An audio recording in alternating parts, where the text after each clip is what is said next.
Confessions of an Accountant, where no topic is off the ledger. And so for us, the goal was to scale it big enough that we could step back. The practice for me requires probably 5 or 6 hours a week. That doesn't include marketing because content creation is almost my full-time job, but 5 to 6 hours a week in terms of practice management. And James is probably a little bit more, maybe 9 hours a week. Outside of that, we joke that James is retired.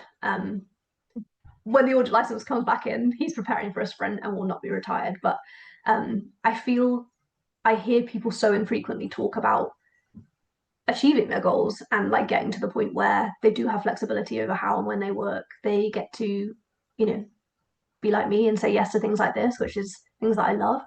Seeing like people smile as you share your story, or people feeling like, yeah, I could do that, or like I would love a family too, and I've never seen it be possible. And so as we built it, we started with the goal. Again, having clarity on the goal makes decisions really easy, even as we're encountering things like MTD.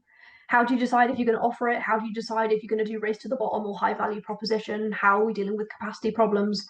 All of these questions become a lot easier to answer when we have clarity on the goal, because if your end goal is to have high price point outsourced FD clients, actually MTD is a very obvious no.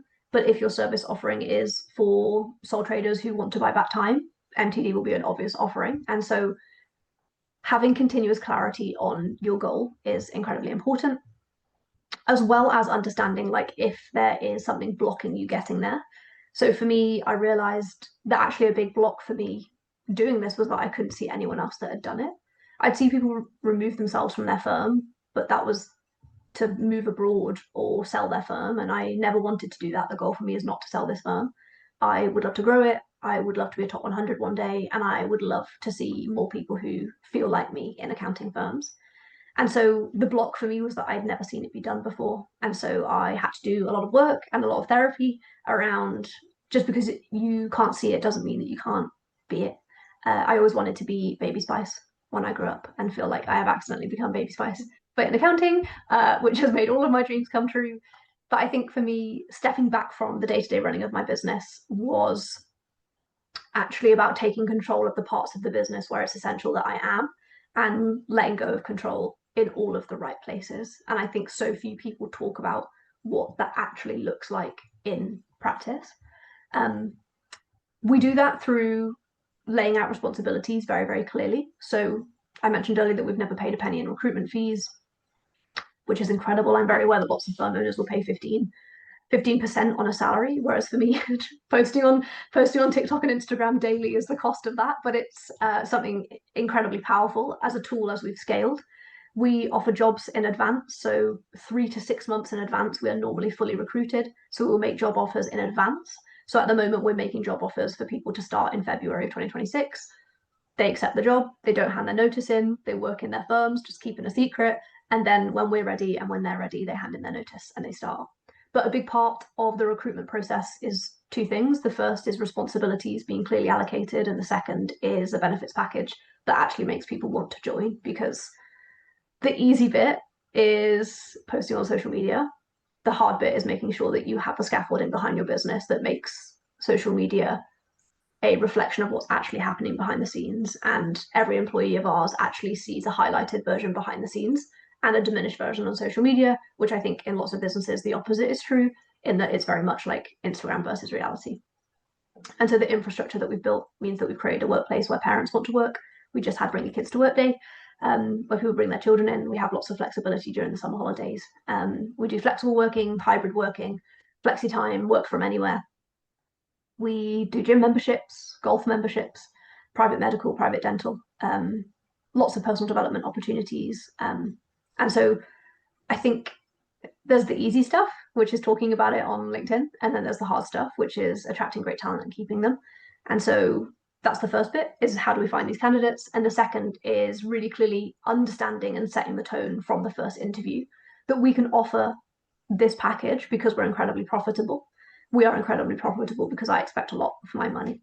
And so we pay incredibly well, but I get great value for money. And that's the value exchange. And so we measure performance.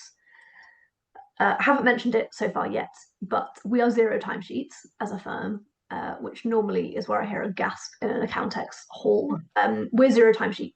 And so I trust my team and measure them continuously. So I get a scorecard reported to me on a Monday morning every 7 days. The first is billable work per month.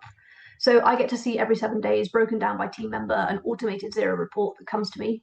Other accounting softwares are available, that comes to me, which breaks down per team member per month how much billing they've done. They all have billing targets. So, for example, an accountant in my year-end team who's still training, they're not qualified yet, maybe they're part qualified, I would expect them to bill £10,000 per month. And so I understand every 7 days the output of the team, and any underperformance is addressed on a weekly basis rather than a 6-monthly basis or an annual basis, where we suddenly realize that someone's January was very stressful, and that means that we now have performance problems. So billable work per month, I get reported to me every 7 days. Client response time, so they all respond to clients within 24 hours. The internal team are KPI'd on onboarding turnaround time. We measure things like customer happiness through NPS scoring. We measure employee happiness through ENPS scoring, so that's net promoter scoring, and then employee net promoter scoring.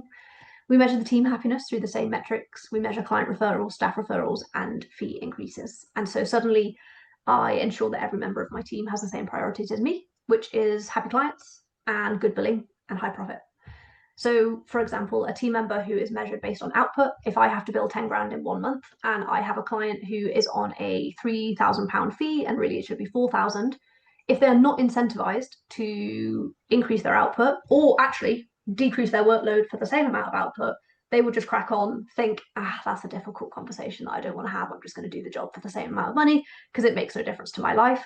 But if they are scored on hitting 10k per month, actually, they can do the same amount of work for an extra £1,000 just by using an email template, here's what we made earlier, to increase the fee. And so you can see how actually giving autonomy to the team, whilst giving clear expectations of how you're measuring them, gives them the tools to do your job on your behalf. Confessions of an Accountant, where no topic is off the ledger.